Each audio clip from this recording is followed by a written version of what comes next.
some people get on videos nowadays and they just lie and say whatever they want.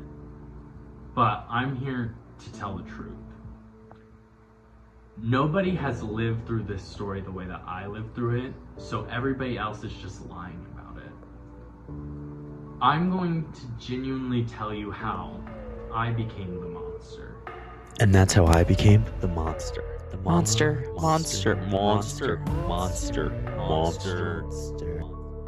The McMillen Project, Making of the Monster. Written and produced by Payne McMillen. Hello, Mr. McMillen. Would you like to start by introducing yourself? Hello, my name is Payne McMillen. I was born November 14th, 2004. Scorpio.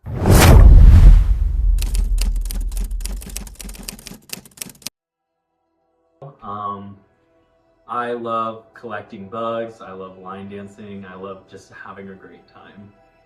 Yeah, that's beautiful. All right, Mr. McMillen, do you know why I've invited you here today? It's because you want the full story, you want the truth, and only I can tell it. Great. So start us from the very beginning. I want to say that my love of bugs started way back in like elementary school. Going out to recess, I would always find a nice like place by a tree. I would look down at the ground and then I would just grab a fistful of dirt and just start eating it. And I was told that it would give me superpowers, but I went from spot to spot and that never happened. So you ate dirt multiple times? Well, like, soil's different, so like I would eat it one place and then I would go to the next to see if it would give me superpowers. But I would always get caught by other kids and they would come up to me and they would be like, "Oh, you're a freak, you're weird. He's eating dirt again." They would go up to the teacher, and be like, "Oh, Peyton's eating dirt again, he's outside eating dirt. He's choking on the dirt again, he's actually like blue on the ground eating the dirt." And kids could just be such assholes sometimes. Can I say assholes? Yeah. Oh, okay. Okay. But truly, I think at the end of the day, my love of insects started because we had so much in common. Like, insects have these small, petite bodies, like me. They also shoot boiling liquids out of their behinds, something that I truly relate to. And just overall quirky and whimsiness I find really attractive. So then why do you hate them?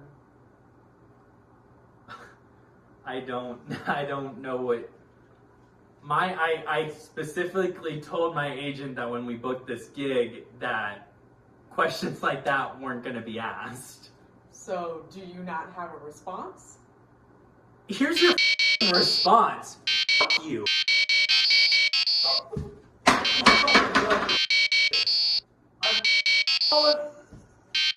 All of you.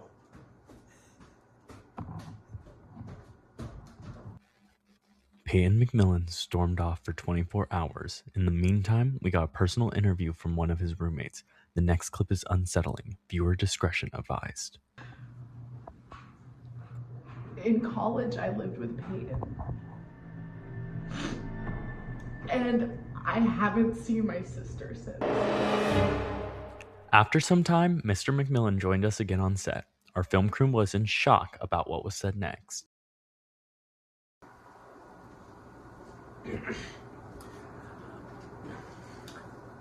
It's a new day. I'm so genuinely sorry for my hostility the other day.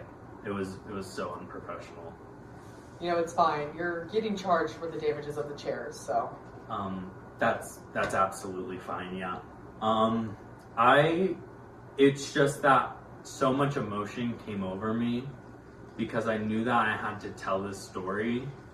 And when I got rushed to do it, it just kind of all merged together into anger and like I know that I'm the one who has to tell this story, so like finding the correct words needed time. You know, you're okay. I'm getting paid by the day, so this honestly works great for me. I mean, sure, yeah. I don't. Are the cameras rolling? I think I'm ready to tell my side of the story. Yeah, whenever you're ready. So, yes, I hate insects, but it's not from the heart, it's from the brain. I feel like every day we as humans get up and we make choices, and just frankly bad choices that put the bugs at stake. You know, speak on that? I mean, it's funny, but like as a kid, we were always taught about the food chain and how if you break the bottom one, everything on top will just tumble. And we as humans, we just continuously shake this chain, and the bugs are just suffering from it. I mean, I do little things every day to like reduce my carbon emissions, like riding a bike. Is that because you don't have a license? Excuse me? I mean, sorry, continue. I mean, like, we as humans, like, I recycle, but like I still buy plastic water bottles. I use LED lights, which are better, but I leave them on overnight. I mean, like, of course I compost, but I use the cardboard that I get from my Amazon deliveries. There's truly no way of winning. It's just, we're all monsters. When asked about his final thoughts on being a monster, Peyton said this. I grew up with the saying that everyone is replaceable. I learned that the best of us suffer and the worst don't survive. I learned that the environment isn't going to fix itself, and that Mother Nature hates us for it.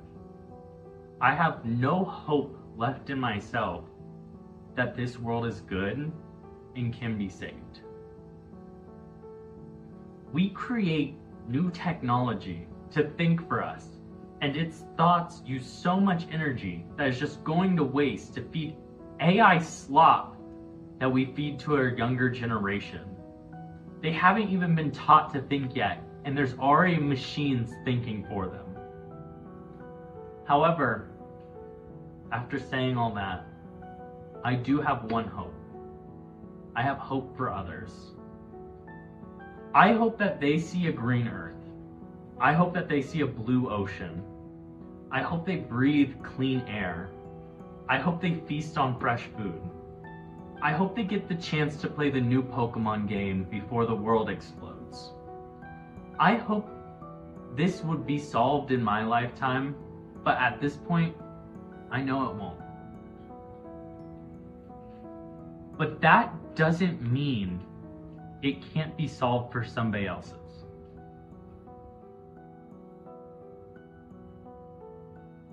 The generations before us turned us into these monsters. But the cycle can end right here and now.